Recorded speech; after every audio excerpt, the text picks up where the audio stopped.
ಮಿತ್ರ ನಮಸ್ಕಾರ. ರಘುಟೆಕ್ ಚಾನಲ್ಗೆ ತಮಗೆ ಪ್ರೀತಿಯ ಸ್ವಾಗತ. ಇವತ್ತು ನಾವು ತಿಳಿಯೋಣ ಹೇಗೆ HRMS 2.0ದಲ್ಲಿ ಈ ರೀತಿ ಕಾಣಿಸ್ತಾ ಇರ್ತಕ್ಕಂಥ ಪೇಜನ್ನು ಅಂದರೆ ಈಗ ಜಿಯೋ ಲೊಕೇಶನ್ ಮತ್ತು ನಾಮಿನೇಟೆಡ್ ಮಾಡ್ಕೊಳ್ಳೋ ಅಂಥದ್ದು ಹೇಗೆ ಅನ್ನೋವಂಥದ್ದನ್ನು ಈಗಾಗಲೇ ತಿಳ್ಕೊಂಡಿದ್ದೀವಿ. ಈಗ ನಿಮ್ಮ ಹತ್ರ ಈ ಆಫೀಸ್ ಅಡ್ರೆಸ್ ಸ್ಟೇಟಸ್ ಏನಾಗಿದೆ ಅಂತ ಹೇಳಿದ್ರೆ ಗ್ರೀನ್ ಟಿಕ್ ಬಂದಿದೆ. ಸೊ ಗ್ರೀನ್ ಟಿಕ್ ಅಂತ ಹೇಳಿದ್ರೆ ಆಫೀಸ್ ಅಡ್ರೆಸ್ಸು ಕರೆಕ್ಟಾಗಿ ಸೆಟ್ ಆಗಿದೆ ಅಂತ ಅರ್ಥ. ಸೊ ಇಲ್ಲಿ ನಾಮಿನೇಟೆಡ್ ಎಂಪ್ಲಾಯ್ ಫಾರ್ ಕಾಮ್ಸ್ ಅಂತ ಇದೆಯಲ್ಲ, ಸೊ ಅಲ್ಲಿ ಯಾವ KJD ನಂಬರು ಮತ್ತು ಯಾರ ಎಂಪ್ಲಾಯರ್ ಅವರ ಹೆಸರಿದೆಯೋ ಆ ವ್ಯಕ್ತಿ ಈಗ ಮುಂದಿನ ಕೆಲಸವನ್ನು ಮಾಡಬೇಕಾಗತ್ತೆ. ಸೊ ಹಾಗಾಗಿ ಅಲ್ಲಿ ಆಯ್ಕೆ ಮಾಡ್ಕೋಬೇಕಾದ್ರೆ ಈ ಕೆಲಸವನ್ನು ಮಾಡುವಂಥದ್ದು ಲೊಕೇಶನ್ ಸೆಟ್ ಮಾಡುವಂತಹ ಕೆಲಸ ಯಾರ್ದಾಗಿರುತ್ತೋ ಅವರ KJD ನಂಬರನ್ನು ಹಾಕಿಬಿಟ್ಟು ನೀವು ಇಲ್ಲಿ ಸೆಟ್ ಮಾಡಬೇಕಾಗತ್ತೆ. ಸೊ ಈಗ ಇಲ್ಲಿ ಇನ್ನೊಂದು ರೆಡ್ ಇಂಟು ಮಾರ್ಕಲ್ಲಿದೆ ನೋಡಿ, ಜಿಯೋ ಕೋಆರ್ಡಿನೇಟ್ಸ್ ಏನಾಗಿದೆ ಇಂಟು ಮಾರ್ಕಲ್ಲಿದೆ. ಸೊ ಈಗ ನೀವೇನು ಮಾಡಬೇಕು ಅಂತ ಹೇಳಿದ್ರೆ ಈ ಜಿಯೋ ಕೋಆರ್ಡಿನೇಷನ್ ಮಾಡಬೇಕಾಗತ್ತೆ. ಸೊ ಅದನ್ನು ಮಾಡಬೇಕು ಅಂತ ಹೇಳಿದ್ರೆ ಹೇಗೆ ಮಾಡಬೇಕು ಅನ್ನುವಂಥದ್ದನ್ನು ನಾನು ಹಿಂದೆನೂ ತಿಳಿಸಿದ್ದೀನಿ. ಈಗ ನಾವು ಲೈವ್ ಆಗಿ ಇದನ್ನು ತೋರಿಸ್ತೀವಿ ಹೇಗೆ ಮಾಡ್ಕೋಬೇಕು ಅಂತ. ಸೊ ನೀವೀಗ ಈ ಆಫೀಸ್ ಅಡ್ರೆಸ್ ಸ್ಟೇಟಸ್ ಇದೆಯಲ್ಲ, ಈ ಆಫೀಸ್ ಅಡ್ರೆಸ್ ಡೀಟೇಲ್ಸನ್ನು ಹೇಗೆ ಮಾಡ್ಕೋಬೇಕು ಅನ್ನುವಂಥದ್ರ ಕುರಿತು ನಿಮ್ಗೆ ಗೊತ್ತಿಲ್ಲ ಅಂತ ಹೇಳಿದ್ರೆ ಹಿಂದಿನ ವೀಡಿಯೋದಲ್ಲಿ ನಮ್ಮದೇ ಚಾನಲಲ್ಲಿ ಅದು ಸಿಗುತ್ತೆ. ಸೊ ಈಗ ನಾವು ನೆಕ್ಸ್ಟ್ ಏನು ಮಾಡಬೇಕು ಅನ್ನುವಂಥದ್ದನ್ನು ನೋಡೋಣ. ಅದಕ್ಕೂ ಮುಂಚಿತವಾಗಿ ನೀವಿನ್ನು ನಮ್ಮ ರೆಗ್ಯುಟೆಕ್ ಚಾನಲ್ನ ಸಬ್ಸ್ಕ್ರೈಬ್ ಮಾಡದೇ ಇದ್ದರೆ ಈ ಕೂಡಲೇ ಸಬ್ಸ್ಕ್ರೈಬ್ ಮಾಡ್ಕೊಳ್ಳಿ. ಇದೇ ತರಹದ HRMS K2 ಮತ್ತು ಸರ್ಕಾರಿ ನೌಕರರ ಸಂಬಂಧಿಸಿದ ಮಾಹಿತಿಗಾಗಿ ಬೆಲ್ ಐಕಾನ್ ಅನ್ನೋದ್ರ ಮಾತ್ರ ಮರಿಬೇಡಿ. ಈಗ ಬನ್ನಿ ನೋಡೋಣ. ಸೊ ಇಲ್ಲಿ ನಾಮಿನೇಟೆಡ್ ಎಂಪ್ಲಾಯ್ ಫಾರ್ ಕಾಮ್ಸ್ ಅಂತ ಇದೆಯಲ್ಲ, ಸೊ ಇಲ್ಲಿ ಯಾವ ವ್ಯಕ್ತಿಯನ್ನು ಸೆಲೆಕ್ಟ್ ಮಾಡ್ಕೋಬೇಕು ಅನ್ನುವಂಥದ್ದನ್ನು ನಾನು ಹೇಳಿದ್ದೀನಿ ಈಗಾಗಲೇ.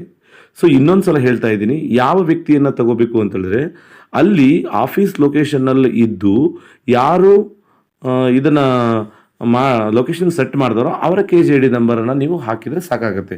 ಸೊ ಇಲ್ಲಿ DDO ಅವರೇ ಆಗಬೇಕಾ ಅಥವಾ ಬೇರೆ ಎಂಪ್ಲಾಯಿಗಳು ಆಗಬೇಕಾ ಅನ್ನೋವಂಥದ್ದು ಗೊಂದಲ ಬೇಡ, ಯಾರು ಬೇಕಾದರೂ ಆಗ್ಬೋದು. ಸೊ ಯೂಶಲಿ ಇದನ್ನು ಯಾರು ಮಾಡ್ತಾ ಇದ್ದೀರೋ ಅವರೇ ಇದ್ರೂ ನಡೆಯುತ್ತೆ. ಸೊ ಇಲ್ಲಿ DDO ಅವರು ಇವರು ಅನ್ನೋವಂಥದ್ದು ಇರೋದಿಲ್ಲ. ಸೊ ಇದು ನಿಮ್ಮ ಗಮನದಲ್ಲಿರಲಿ. ಅಥವಾ ಈಗ ಆಲ್ರೆಡಿ ಯಾರನ್ನೋ ಒಬ್ಬರನ್ನ ನಾವು ಅಲ್ಲಿ ಮಾಡಿದ್ದೀವಿ, ಮುಂದೇನು ಮಾಡೋದು?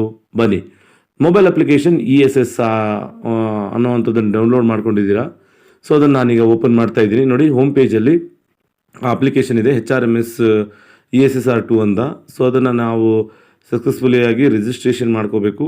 ಈಗ ಮೈ ಪ್ರೊಫೈಲ್ ಒತ್ತಿದರೆ ಇಲ್ಲಿಗೆ ಕ್ಯಾಪ್ಚರ್ ಮೈ ಆಫೀಸ್ ಲೊಕೇಶನ್ ಅಂತ ಬಂದಿರುತ್ತೆ. ಸೊ ಅದನ್ನು ನೀವು ತಗೋಬೇಕಾಗುತ್ತೆ. ಇನ್ನೊಂದು ಮಾಹಿತಿ ನಿಮ್ಮಲ್ಲಿ ಇರಲಿ, ಇದು ಆಫೀಸಲ್ಲಿ ಇದ್ದರೆ ಮಾತ್ರ ಆ ಆಪ್ಷನ್ ಕಾಣಿಸ್ಕೊಳ್ಳುತ್ತೆ, ಇಲ್ಲ ಅಂತ ಹೇಳಿದ್ರೆ ಕಾಣಿಸ್ಕೊಳ್ಳೋದಿಲ್ಲ. ಹೊರಗಡೆ ಇದ್ದರೆ ಕಾಣಿಸ್ಕೊಳ್ಳೋದಿಲ್ಲ. ನೀವು ಕರೆಕ್ಟಾಗಿ ಆ ಲೊಕೇಶನಿಗೆ ಹೋಗಬೇಕಾಗುತ್ತೆ. ಸೊ ಹಾಗಾಗಿ ಅದನ್ನು ಕ್ಯಾಪ್ಚರ್ ಮೈ ಲೊಕೇಶನನ್ನು ಕ್ಲಿಕ್ ಮಾಡ್ತಾ ಇದ್ದೀನಿ. ಇಲ್ಲಿ ನನ್ನ ಲೊಕೇಶನ್ ಒಂದು ಕಾಣಿಸ್ಕೊಳ್ತಾ ಇದೆ. ಸೊ ಇನ್ನೊಂದು ರೆಡ್ ಲೊಕೇಶನ್ ಒಂದು ಕಾಣಿಸ್ತಾ ಇದೆ. ಸೊ ರೆಡ್ ಲೊಕೇಶನ್ ಈಗಾಗಲೇ ಮುಂಚೆ ಇದ್ದಿದ್ದು. ಈ ಗ್ರೀನ್ ಲೊಕೇಶನ್ನು ಅಂದರೆ ಈಗ ಪ್ರೆಸೆಂಟ್ ನಾನಿರೋ ಅಂಥದ್ದು. ಸೊ ಒಂದಿಷ್ಟು ಅಲ್ಪ ಸ್ವಲ್ಪ ಅಲ್ಲಿ ಬದಲಾವಣೆ ಕಾಣ್ತಾ ಇದೆ. ನೀವು ಅದನ್ನು ನಿಮ್ಮ ಹಂತದಲ್ಲೇ ಸರಿಪಡಿಸ್ಕೋಬೇಕಾಗುತ್ತೆ. ಸರಿಪಡಿಸ್ಕೊಂಡು ಅದನ್ನು ನೀವು ಕ್ಯಾಪ್ಚರ್ ಮಾಡಬೇಕಾಗುತ್ತೆ. ಕ್ಯಾಪ್ಚರ್ ಮಾಡಿದ್ದಾದಮೇಲೆ ನೀವು ಏನು ಮಾಡಬೇಕು, ಸಬ್ಮಿಟನ್ನು ಕೊಡಬೇಕಾಗತ್ತೆ. ಸೊ ಅಲ್ಲಿ ನೋಡಿ, ರೆಡ್ ಕಲರ್ ಇದೆಯಲ್ಲ, ಅದು ಮುಂಚೆ ಇದ್ದಂತಹ ಲೊಕೇಶನ್ನು, ಅಂದರೆ ನೀವು ಏನು ಟೈಪ್ ಮಾಡಿದ್ದೀರಲ್ಲ ಆ ಟೈಪ್ ಮಾಡಿರುವಂತಹ ಲೊಕೇಶನ್ ಅದಾಗಿರುತ್ತೆ. ಸೊ ಇದು ಬಂದುಬಿಟ್ಟು ನೀವು ಈಗಿರುವಂತಹ ಲೊಕೇಶನ್ ಆಗಿರುತ್ತೆ. ಸೊ ಅಲ್ಲಿ ನೋಡಿ, ಒಂದಿಷ್ಟು ನೀವು ಹೊರಗಡೆ ಇದ್ದೀರಾ, ಔಟ್ಸೈಡ್ ಇದ್ದೀರಾ, 10 ಮೀಟರ್ ಬಫರಿಂಗಲ್ಲಿದೆ. ಸೊ ಆ ಥರದ್ದು ಏನೇನೋ ಕೇಳುತ್ತೆ. ಸೊ ಅದನ್ನು ನೀವು ನಿಮ್ಮ ಹಂತದಲ್ಲೇ ಅದನ್ನು ಸರಿಪಡಿಸ್ಕೋಬೇಕಾಗತ್ತೆ. ಸರಿಪಡಿಸ್ಕೊಂಡಾದ್ಮೇಲೆ ಸಬ್ಮಿಟ್ ಕೊಟ್ಟರೆ ನಿಮ್ಮ ಆ ಗ್ರೀನ್ ಟಿಕ್ ಏನು ಜಿಯೋ ಕೋಆರ್ಡಿನೇಷನ್ ಇತ್ತಲ್ಲ ಅದು ಗ್ರೀನ್ ಟಿಕ್ ಬಂದು ನಿಮಗೆ ಸಕ್ಸಸ್ಫುಲಿ ಸಬ್ಮಿಟ್ ಆಗುತ್ತೆ. ಸೊ ಇದಿಷ್ಟು ನಾವು ಹೇಗೆ ಜಿಯೋ ಕೋಆರ್ಡಿನೇಷನ್ ಮಾಡ್ಕೋಬೇಕು ಅನ್ನೋವಂಥದ್ರ ಕುರಿತು ಮಾಹಿತಿ.